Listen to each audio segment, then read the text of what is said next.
क्या आपने कभी सोचा है कि अगर किसी दिन अमेरिका का मूड खराब हो जाए और अचानक आपके मोबाइल फोन के नक्शे, एयर और नेवल रूट नेविगेशन बंद हो जाए? तसव्वुर कीजिए, फौजी और दिफाई निज़ाम अंधा हो जाए, यहाँ तक कि मुल्क के मिसाइल सिस्टम्स तक सब कुछ जाम हो जाए, तो क्या होगा? महज एक छोटे से सिग्नल पर मुनहसिर ये सारा निज़ाम यानी सैटेलाइट नेविगेशन सिस्टम जीपीएस पलक झपकते ही किसी भी मुल्क को अमेरिका के सामने घुटनों पर ला सकता है। चीन जैसी उभरती हुई ताकत बहुत अरसा पहले ही ये खतरा भांप चुकी थी। इसीलिए चीन ने अपना एक मुतबादिल सिस्टम बनाकर दुनिया को हैरान कर दिया, जिसका एक बड़ा फायदा पाकिस्तान को भी हुआ, खासतौर पर ऑपरेशन सिंदूर में। चीन के इस सैटेलाइट नेविगेशन सिस्टम का नाम है बेडू, जो 2020 में आलमी सतह पर मुकम्मल तौर पर फ़ाल हुआ। स्मार्टफोन सारिफीन की बड़ी अक्सरियत सिर्फ जीपीएस के नाम से ही वाकिफ है, लेकिन खला में इसकी इजारादारी खत्म करने के लिए अब बेडू मैदान में आ चुका है।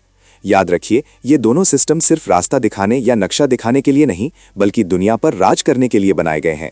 1990 की दहाई में अमेरिका ने ग्लोबल पोजिशनिंग सिस्टम यानी जीपीएस मुतारिफ करवाया, जो तवील अरसे से पूरी दुनिया में सिविलियन और फौजी मकासद के लिए इस्तेमाल हो रहा है।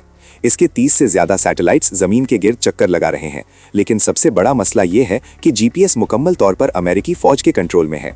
अगर अमेरिका किसी मुल्क से नाराज़ हो जाए तो वो उसकी सर्विस बंद कर सकता है, जिससे न सिर्फ ऐप्स बल्कि मिसाइल, ड्रोन्स, बहरी बेड़े और फाइटर जेट्स भी बेकार और अंधे हो जाएंगे। इसी खतरे के पेश नज़र चीन ने अपना सिस्टम बेडू तैयार किया, जो अब न सिर्फ एशिया बल्कि पूरी दुनिया को कवर कर रहा है। दिलचस्प बात यह है कि बेडू के सैटेलाइट्स की तादाद जीपीएस से भी ज़्यादा है, यानी 35 से ज़ायद। बेडू की एक और ख़ास बात यह है कि ये सिर्फ लोकेशन नहीं बताता, बल्कि इसमें शॉर्ट मैसेजिंग की सहूलत भी है, यानी इंटरनेट न होने की सूरत में भी आप सैटेलाइट के जरिए पैगाम भेज सकते हैं। दिफाई एतबार से ये सिस्टम्स इसलिए अहम हैं क्योंकि जदीद जंगों में मिसाइलों को दुरुस्त हदफ तक पहुंचाने के लिए इनकी अशद ज़रूरत होती है। पाकिस्तान के पास अब बेडू की सूरत में एक मजबूत बैकअप मौजूद है, जिसके बायस अब हमें हंगामी हालात में अमेरिका पर इन्हिसार नहीं करना पड़ेगा। बेडू की एक्यूरेसी इतनी कमाल है कि ये ज़मीन पर मौजूद महज 1 फुट की चीज़ को भी निशाना बना सकता है। अब यकीनन आपके लिए ये समझना मुश्किल नहीं कि जो मुल्क खला में नेविगेशन पर काबू रखेगा वही ज़मीन पर भी हुक्मरानी करेगा।